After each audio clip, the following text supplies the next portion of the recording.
नाम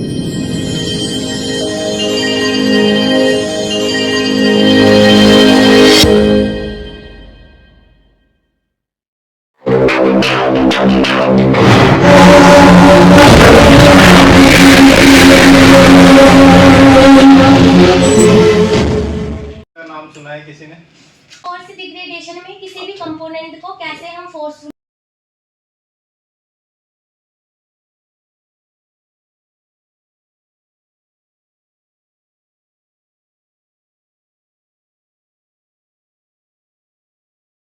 हमारा जो भी कंटेंट है, मान लीजिए मैं एक आपको एप्पल से समझाता हूँ। एक एप्पल है आपके पास, उस एप्पल का थोड़ा सा पोर्शन सड़ गया, ये है बिल्कुल फ्रेश है, मीन्स 100% है। 100 से ऊपर तो नहीं जाएगा, ये जाएगा। अब इसका थोड़ा पोर्शन आप कई बार देखते होंगे सेब सड़ा हुआ मिल जाता है आपको मार्केट में, ये हम बोल देते हैं कि 95% जो है, इसको बढ़ा देते हैं थोड़ा, नहीं आप बोलोगे 5% तो बहुत कम है, ठीक है। इतना पोर्शन इसका सड़ गया तो ना, ये क्या बचा, इसकी फ्रेशनेस वाला पार्ट कितना बचा, 95%, और ये पार्ट कितना बचा, 5%। ओवरऑल पार्ट कितना था, 100% था। तो ये जो भी पार्ट है जो हम इनिशियली इंश्योर करेंगे, हमने उससे लेना है कि मास बैलेंस, यानी कि बैलेंस मास डिग्रेडेशन के बाद जो बैलेंस मास है, अगर हम उसको कैलकुलेट करें तो वो कितना आएगा, वो आएगा not less than 95% of the initial part, that is 100% जो भी है। अब 95% और 5% है। मैंने इस मॉलिक्यूल को, मान लो ये मॉलिक्यूल है, इसमें पहले से ये ऐसे पार्ट हो गया, इसका जो प्योर पार्ट है, दो ही चीज होती है किसी मॉलिक्यूल में, प्योरिटी और इम्प्योरिटी। मैंने दिखाया आपको, प्योरिटी ये पार्ट है, इम्प्योरिटी ये पार्ट है। अब प्योरिटी आपकी है 95% और 5% इनिशियली जब मॉलिक्यूल बन रहा था उसी टाइम प्रोसेस इम्प्योरिटी हुई, एक्सट्रानियस मैटर इम्प्योरिटी हुई, या फिर रिएक्टिव केमिकल है, कोई सब्सटेंस है जो इसकी मैन्युफैक्चरिंग में यूज हुआ, या कोई बाई प्रोडक्ट बना। तो वो सब बनने के बाद जब हमारे पास जब मॉलिक्यूल बन के तैयार हुआ तो हमने उसकी एनालिसिस की, उसमें हमें पहले से ही पता लगा जी 5% इम्प्योरिटी पहले से ही डेवलप्ड है। जब आपके पास एपीआई आता है तो आप कुछ इम्प्योरिटीज का पोर्शन रहता है उसमें, मैंने मान लिया यहाँ पे 5% है, यहाँ पे ये 95% है।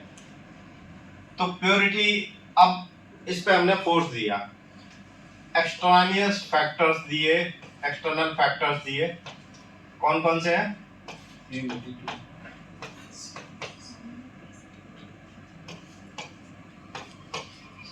कौन कौन से हैं, थर्मल यानी टेम्परेचर, और ह्यूमिडिटी,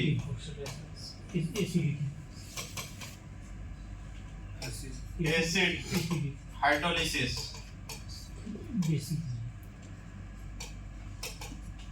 बेस हाइड्रोलिसिस, और ऑक्सीडेशन, और मेटल आयंस,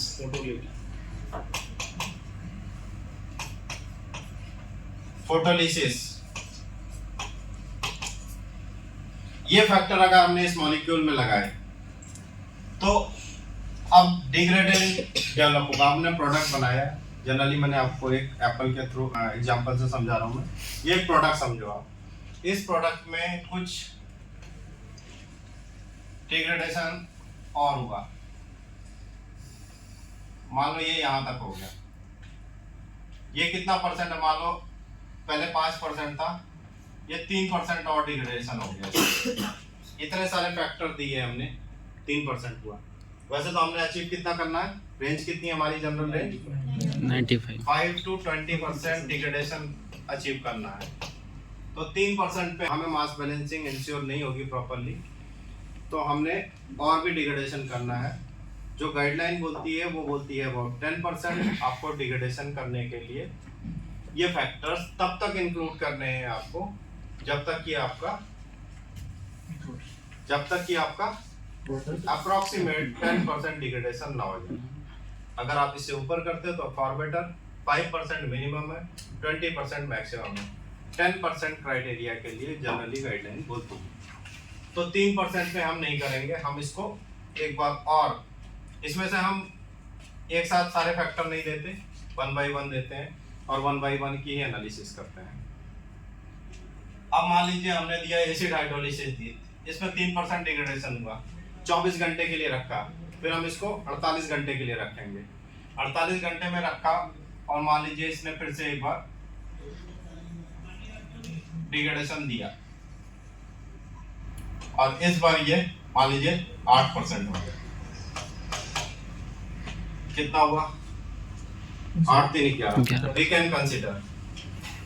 और इससे भी बेटर अगर आप कंडीशन जाना चाहते हो, आप इसको मान लो 10% वुड बी सफिशिएंट। आनंद,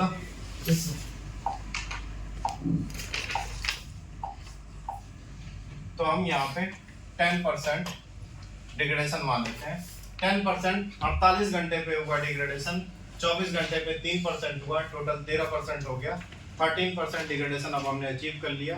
अब इस स्टेज पे आने के बाद हम बोलते हैं हम कर सकते हैं मास बैलेंस को इवैल्यूएट कर सकते हैं एज पर गाइडलाइन। ठीक है, तो अब ये चीज जो है, ये डिग्रेडेंट और ये डिग्रेडेंट कहां से डेवलप हुआ? प्योरिटी से डेवलप हुआ। इम्प्योरिटी तो पहले की हमारी इतनी थी, प्योरिटी यानी ऐसे पार्ट से ये डिग्रेडेंट डेवलप हुआ। 3% हुआ, 10% हुआ, टोटल 13% का एडिशनल डिग्रेडेशन हमें मिल गया 48 घंटे में।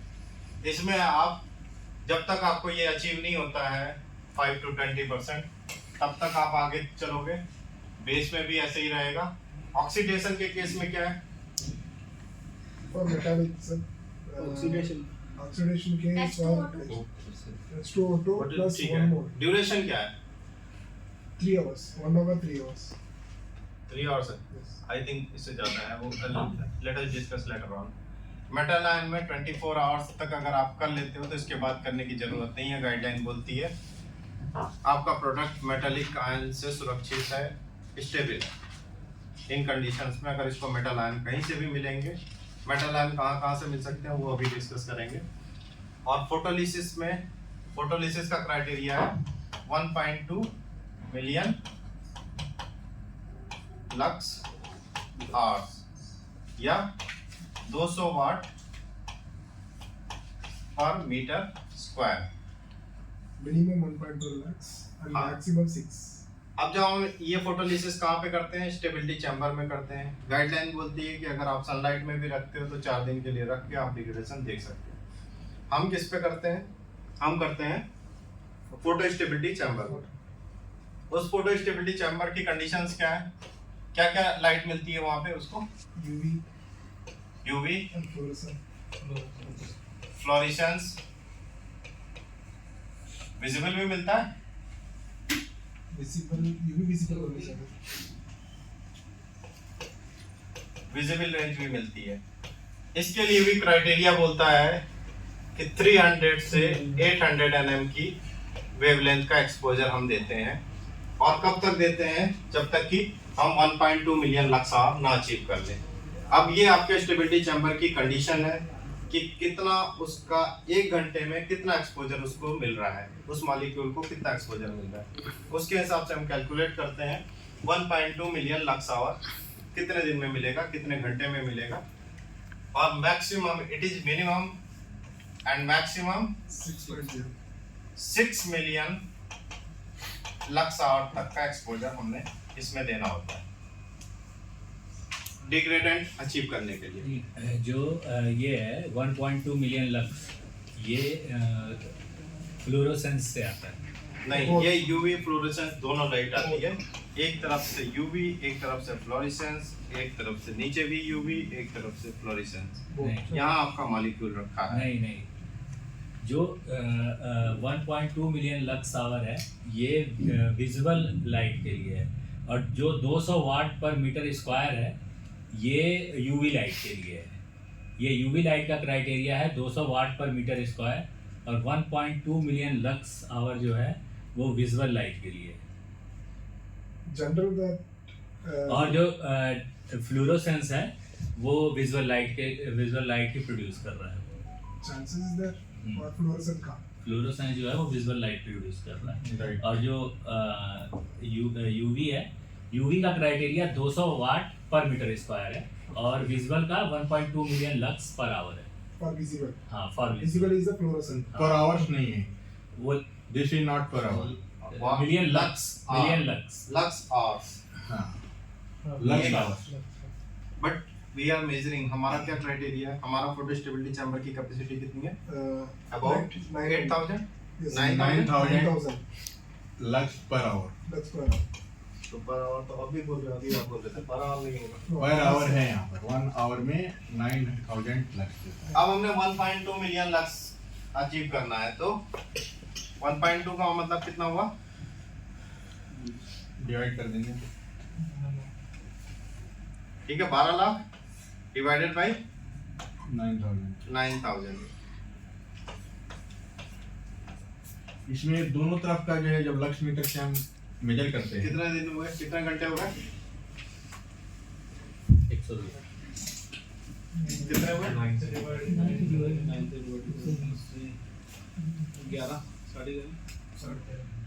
11 लगभग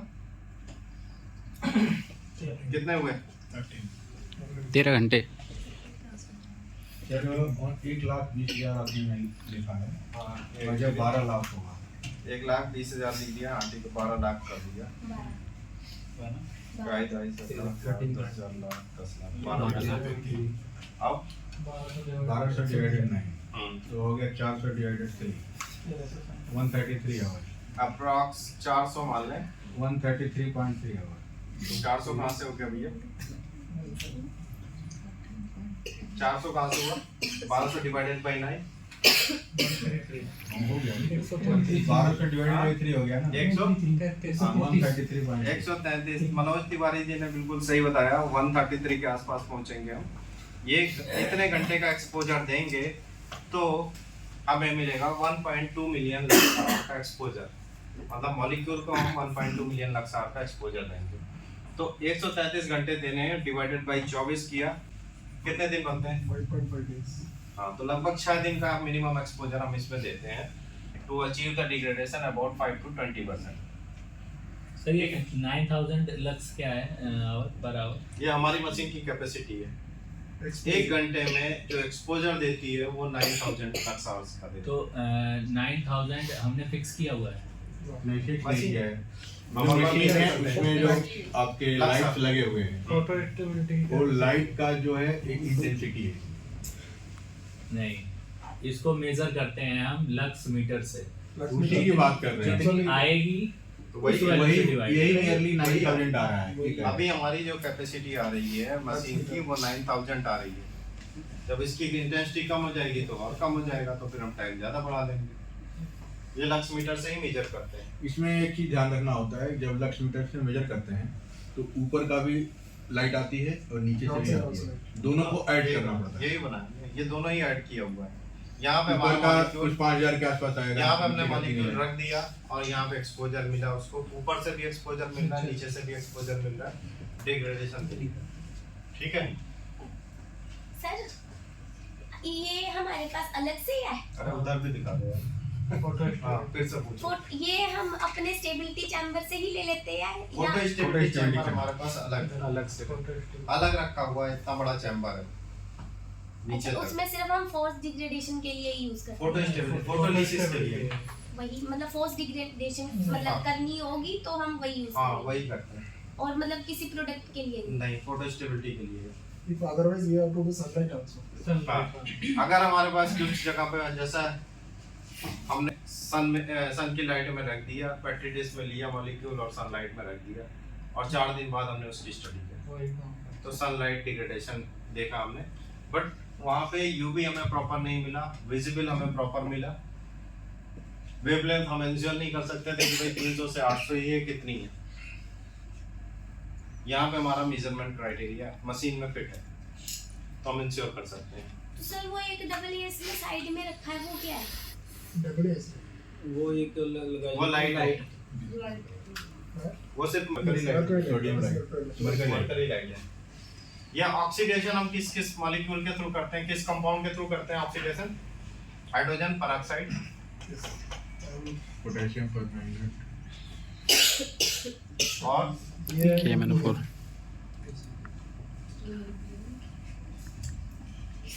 KMnO4 से पोटेशियम परमैंगनेट ABIN अखिलेश बिंद इंडिया ABIN एजो बिस आइसोब्यूटाइलो नाइट्राइल, ये कंपाउंड है। जनरली आप लोग इससे नहीं किए होगे, आप लोगों ने यही यूज किया होगा। बेस सबसे स्ट्रॉन्गेस्ट में सर तो ऑक्सीडेशन H2O से होता है। हाँ, but it is also used in full degradation. ABIN azo बिस आइसोब्यूटाइलो नाइट्राइल। बेस बेस कौन सा यूज करते हैं हम? NaOH। Very good.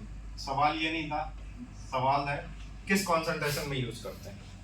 मिनिमम से शुरू होके मैक्सिमम तक। Very good. मिनिमम कितना? 0.01 से शुरू कर लेंगे या 0.05 जनरल क्राइटेरिया है 0.01 लेके 10 मोलर। 1N तक जनरली यूज करते हैं। अगर नहीं मिल रहा है तो हम आगे पीछे कर सकते हैं। हमारा ऑब्जेक्टिव क्या है? हमारा ऑब्जेक्टिव है डिग्रेडेशन लेवल, तो हम बढ़ा भी सकते हैं, घटा भी सकते हैं। एसिड में भी सेम 1N तक। ह्यूमिडिटी कितनी रखते हैं? 75। थर्मल डिग्रेडेशन अगर हमें देना हो तो क्या क्राइटेरिया होगा? 40 डिग्री 60 60 40 डिग्री 60 डिग्री 40 75 तो आप एक्सेलरेटर में करते ही हो। Extreme condition 60। every 10 degree Celsius incremental temperature you may use like 50 degree Celsius, 60 degree Celsius, 70 degree Celsius, और घंटे आप डिसाइड कर सकते हो कि कितने टाइम में आपको डिग्रेडेशन मिले। ठीक है? ह्यूमिडिटी विल नॉट चेंज होता। Humidity will be 75%। ओके, तो अब हमने बात की यहाँ पे, ये हमारा मॉलिक्यूल था। इस मॉलिक्यूल में इनिशियली ये इम्प्योरिटी थी, कुछ भी हो सकती है, प्रोसेस इम्प्योरिटी, एक्सट्रानियस इम्प्योरिटी, कुछ भी हो सकती है, बट ये इम्प्योरिटी हमें पहले से मिली थी, हमने उसको मेजर करके रख लिया इनिशियली। उसके बाद हमने डिग्रेडेशन दिया, हमें 3% ही डिग्रेडेशन मिला, तो हमने फैक्टर को और इम्पोज किया। फैक्टर डालने के बाद मान लीजिए 10% इम्प्योरिटी मिली, तो टोटल इम्प्योरिटी कितनी हो गई इसमें? 5 + 3 + 10%। ये इम्प्योरिटी कहाँ से आई? ये आई प्योरिटी पार्ट से, यानी एस्टर से। ये इम्प्योरिटी प्योरिटी पार्ट से आई। टोटल कितना हो गया? 18% हो गया। 18% का हम यहाँ पे कैलकुलेशन नहीं दिखाएंगे। यहाँ पे हमारा कितना था? ये ऐसे कितना था? 95%। अब हम बोल रहे हैं जी ये 95 भी हमको 3% दिया है, और इसी 95 ने फिर से हमें 10% भी दिया, तो ये कितना हो गया? 82%। ये कितना है? इंक्रीज डिग्रेडेशन कितना है? 13%। अब मैं बोलूं जी मास बैलेंस करके बताओ, कैसे करोगे? फॉर्मूला क्या है?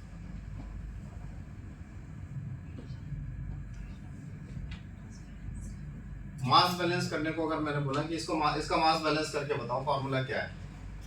इनिशियल मास को और फाइनल मास को जो है बैलेंस कर लो।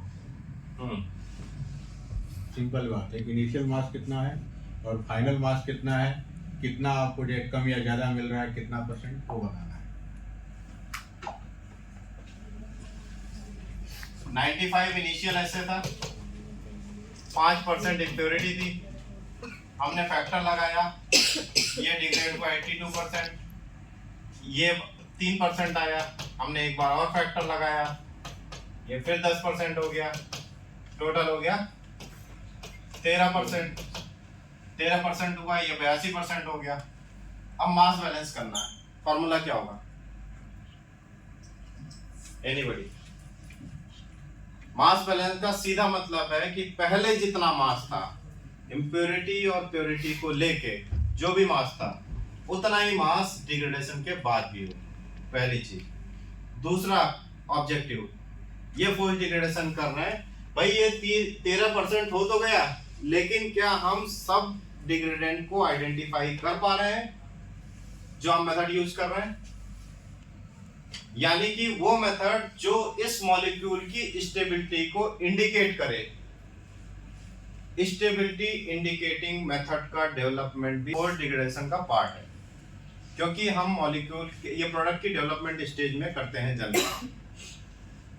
तो यहाँ पे ये 13% आ गया। अब हमने एनालिसिस प्रोसीजर लगाया, प्रोसीजर में करने पे हमें पता लगा जी ये आ गया, और ये 13% की जगह 12.5% ही मिला, 12.5% भी मिला। ये 0.5% कहाँ गया, इसकी बात बाद में करेंगे। अब बात करते हैं 12.5% मिला, हमने प्रोसीजर जो यूज किया था उससे मिल गया। हमें मास बैलेंस अगर निकालना है तो हम क्या करेंगे? हमारे पास क्या क्या चीजें हैं अभी? फाइनल मास है, रिमेनिंग एस से 82%, ये मास तो बचा ही है अभी हमारा। ये मास हमको मिला है, 13% एक्चुअल में होना चाहिए थ्योरेटिकली, लेकिन हमने जब एनालिसिस करी तो वो 12.5% ही मिला। तो 82% प्लस 12.5% कितने में? 95 क्यों? जो उसका फाइनल मास था। बट 5% भी तो है, देखो 5% यही कॉन्सेप्ट क्लियर करना है। 5% भी अब ये 5% हमने क्यों नहीं लिया?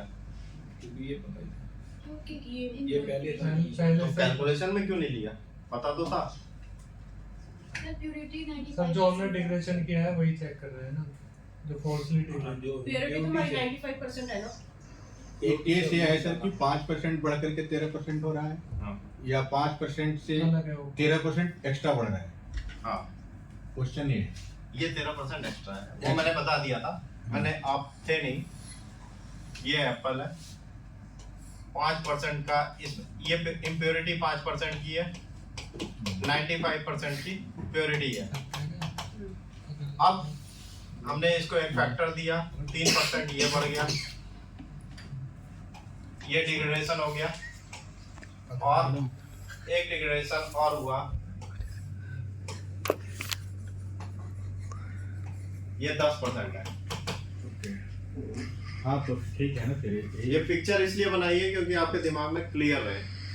अदरवाइज जैसा ये इनका सवाल था, मैक्सिमम लोगों को कंफ्यूजन नहीं रहता है कि हमने लिया कौन सा है पार्ट। तो हम ये 5% क्यों नहीं ऐड कर रहे हैं इसमें, इस फॉर्मूले में? क्योंकि 95% हमारा प्योर है, इसलिए। Very good. 95% हमारा पार्ट जो शुरू हुआ वो डिग्रेडेशन कहाँ से शुरू हुआ? इस पोर्शन से शुरू हुआ है, 95% से ही है।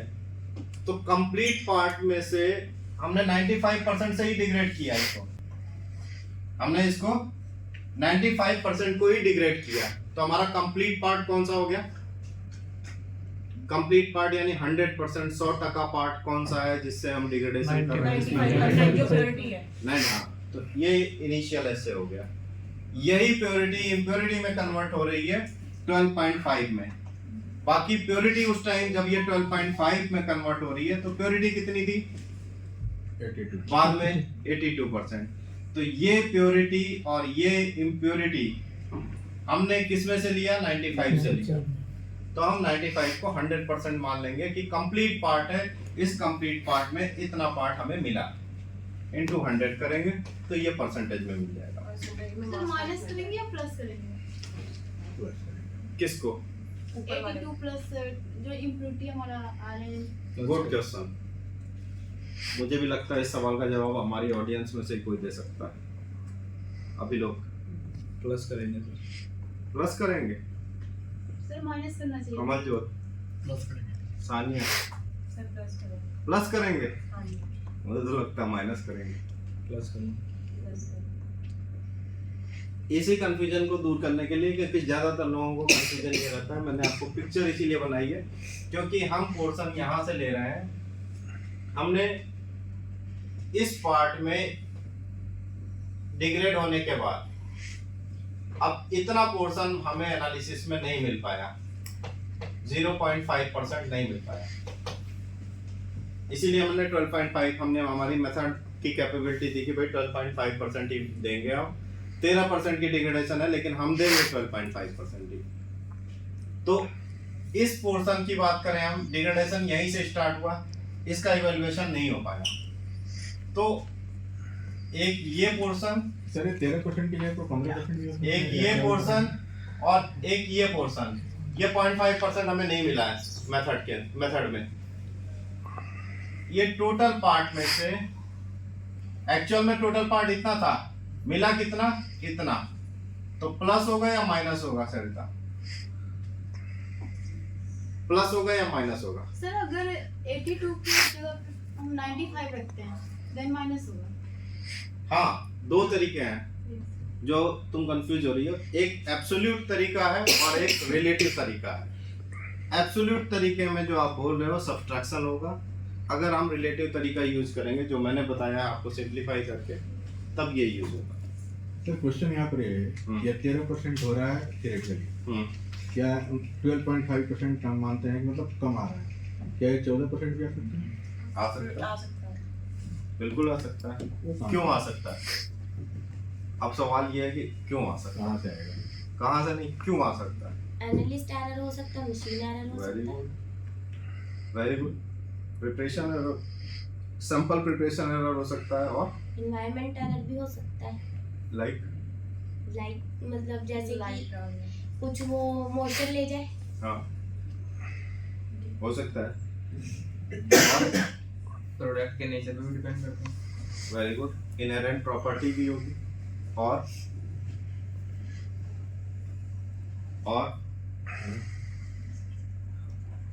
बोलो। और भी कोई रीजन है? और भी कोई रीजन है? इस सवाल का जवाब स्लाइड में मिलेगा आपको।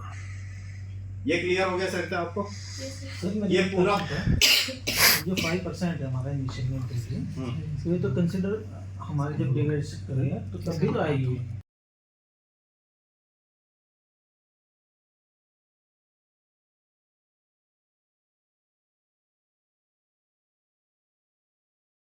थैंक यू वेरी मच, जय हिंद। ऑक्सीडेशन, आप